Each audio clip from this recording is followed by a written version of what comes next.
अंजलि, ओ अंजलि बहू, अरे सब्जी तो यहाँ गैस पर जल जल कर कोयला हो गई है और तू कहाँ मर गई कमीनी?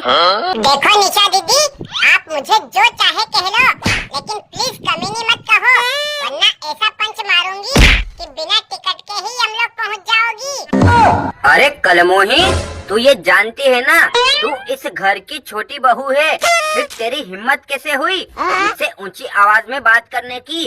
अब चुप हो जा, वरना मैं तेरी जबान खींच लूंगी।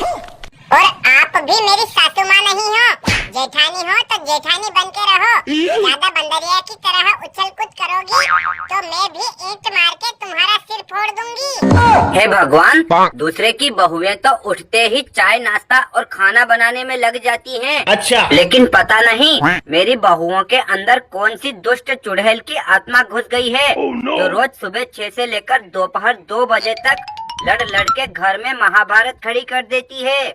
अरे क्या हुआ मम्मी, तुम इस तरह बार बार भगवान को क्यों याद कर रही हो? कहीं तुमने यमराज तो नहीं देख लिया? अरे नहीं कलमुहे, मुझे यमराज के दर्शन करने की क्या जरूरत है?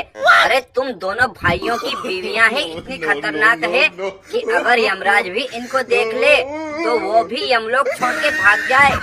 लेकिन ये तो बताओ, आज क्या हुआ है? कहीं ऐसा तो नहीं कि अंजलि ने आपके ऊपर बेलन से प्रहार कर दिया? नहीं बेटा, अंजलि ने तो मुझसे कुछ नहीं कहा, वो तो बहुत अच्छी है। अच्छा। लेकिन मुझे ऐसा लगता है कि तेरी निशा भाभी ने पैदा होते ही मिर्ची खा ली थी, इसलिए हर वक्त अपने मुंह से आग उगलती रहती है। देखो माँ जी, आप देवर जी के सामने मेरी शिकायत करना बंद करो और अपनी औकात में रहो, वरना मुझे गुस्सा आ गया तो आपकी चोटी से ही आपका गला घोट दूंगी। क्यों भाभी, आप जानती हो ना, मम्मी अपने घर की मुखिया है, फिर इनके साथ बदतमीजी करते हुए आपको शर्म नहीं आती? किस बात की शर्म कलमोहे? अगर ये मेरा अपमान करेंगी तो मैं भी खड़ी खड़ी नहीं सुनूंगी। क्यों निशा, क्या तुम्हारे माँ बाप ने तुम्हें यही संस्कार दिए हैं कि हमेशा बड़ों के साथ बदतमीजी से बात करना? देखो जी, आप तो कुछ ना बोलो तो ही अच्छा है, वरना आपको कमरे में बंद करके उल्टा लटका के मारूंगी। कुछ तो शर्म कर कलमुही, वो तेरा पति है और हमारे भारत में पति को परमेश्वर का दर्जा दिया जाता है। ये और मेरे पति परमेश्वर, माय फुट, मेरा बस चले तो मैं इनसे अपना पिछवाड़ा धुलवा लूं। अब चुप हो जाओ निशा दीदी, क्यों अपने हाथों से खुद के पैरों पर कुल्हाड़ी मार रही हो? अगर जेठ जी नाराज हो गए तो तुम्हारा हाथ पकड़ के घर से बाहर निकाल देंगे।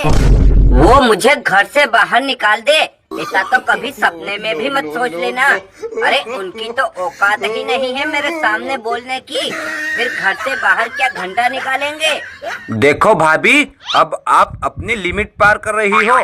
प्लीज इस तरह बार बार मेरे भैया का अपमान मत करो, वरना उनको दिल का दौरा पड़ जाएगा। तो पढ़ने दो देवर जी, मैं भी यही चाहती हूँ कि जल्दी से यमराज आए और इनको डंडे मारते हुए ले जाए। अब बस करो निशा, अपनी इस कैंची की तरह चलती हुई जबान पर लगाम लगा लो, वरना आज तक तो मेरी हिम्मत नहीं हुई तुम पर हाथ उठाने की, लेकिन अब तुम्हें डंडे से पीटूंगा। अरे कलमुहे, ये लातों की भूत है, बातों से नहीं मानेगी। ये ले बबूल की कांटे वाली लकड़ी और मार इसे। हाँ जेठ जी, मेरी तो हिम्मत नहीं होती मेरे पति के सामने बोलने की, फिर आप कब तक डर के रहोगे निशा दीदी से? हाँ भैया, अंजलि बिल्कुल सही बोल रही है। आपको भाभी से डरने के बजाय इन्हें अपने जूते की नोक पर रखना चाहिए।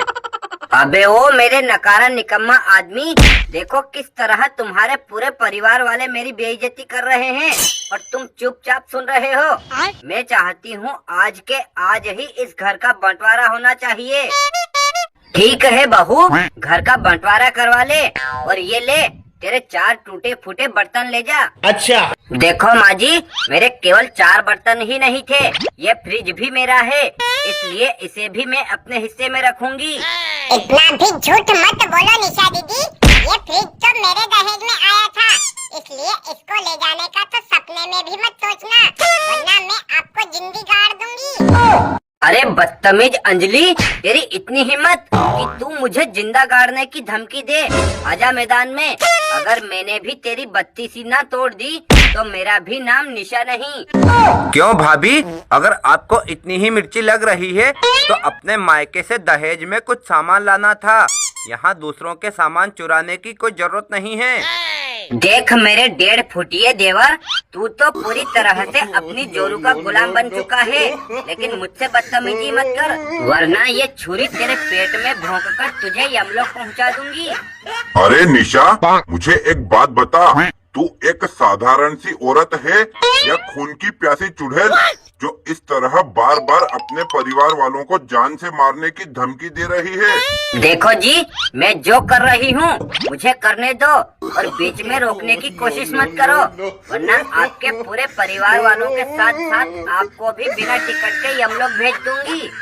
हे भगवान, पता नहीं मैंने पिछले जन्म में ना जाने कौन सा पाप किया था जिसके कारण मुझे इस तरह की बदतमीज बहू मिली है। देखो माँ जी, आपने भगवान को बहुत कोस लिया, अब कोई और बहाना नहीं चलेगा, इसलिए फटाफट से मेरे हिस्से का सामान दे दो मुझे।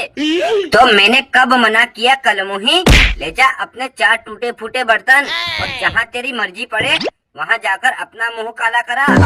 आप भी एक बात कान खोल के सुन लो माँ जी, मैं केवल 4 टूटे फूटे बर्तन ही नहीं बल्कि ये फ्रिज, कूलर और बेड भी अपने रूम में ले जाऊंगी। माँ जी से क्या बात करती है बदतमीज, मुझसे बात कर, मुझसे।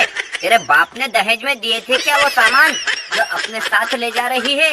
हाँ हाँ, तू भी आजा और तेरे पति को भी ले आ, लेकिन मैंने जो बोला वो सामान मैं लेके जाऊंगी और ज्यादा कैंची की तरह अपनी जबान चलाएगी तो तेरी चोटी पकड़ के तुझे घसीट डालूंगी।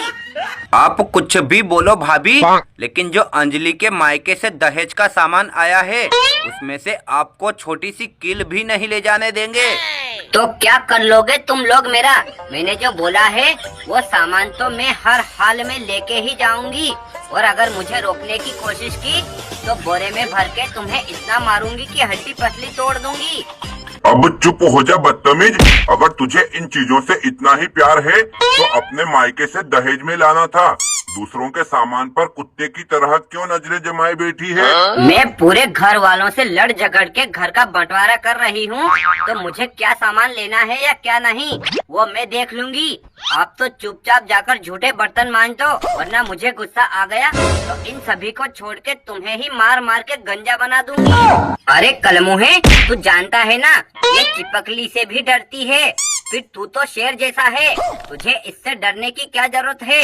चुपचाप ले जा इसे और कमरे में बंद करके ढेर सारी चिपकलियाँ छोड़ दे, ये डर के मारे वहीं अपना हगना मुतना कर देगी। नहीं नहीं माँ जी, मुझ पर ऐसा जुल्म मत करो। अरे मुझे तो चिपकली के नाम से भी डर लगता है, और सच में ऐसा किया तो मैं डर के मारे वहीं बिना टिकट के यमलोक चली जाऊंगी।